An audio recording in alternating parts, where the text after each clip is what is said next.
Greetings friends, and welcome back to my garden. I want to show you a project I'm working on. Today I took an old orchid, divided it up into 3 sections, and I'm mounting it on this piece of curved cypress. Isn't that a pretty piece of wood? So what will happen is when the new roots start to emerge, they will attach themselves to the wood. In the meantime, I'm holding everything in place with fishing line. See these little, what are called sheaths right here? Those are where the new flowers will emerge, so they're already growing.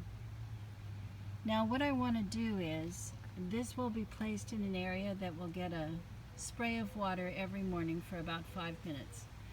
But in order to keep the roots nice and moist during the day until they can really grow and attach themselves to the wood, I'm going to pack them with some sphagnum moss.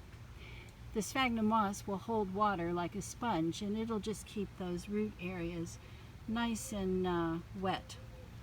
So sphagnum moss comes in a big brick like this.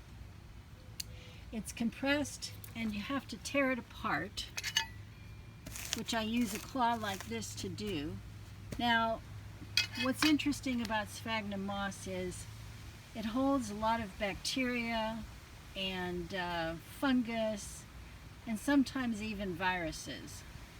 So I always use gloves when I'm working with it, and also when it's dry like this, it can send little hairy things up into the air which can get into your nostrils, so it's always good to wear some kind of a mask. Now before I use the sphagnum moss, I actually put it through the paces, and what I do is I soak it in a product called Physan.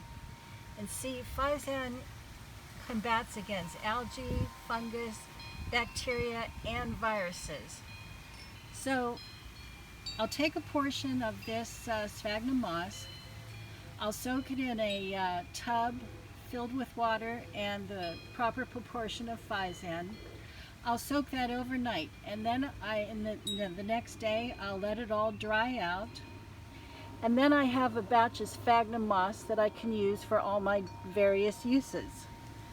So once that sphagnum moss is dried out, I'll take what I need, pack it around the base of this orchid, and let that get wet and stay wet every day until those roots start adhering to the wood.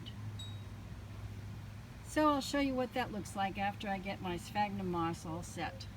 In the meantime, I want to show you a little my Cattleya that's just starting to bloom, and what's so pretty about this flower is it has these spots on it, and the colors are more saturated on the outside of the petals and sepals than on the inside.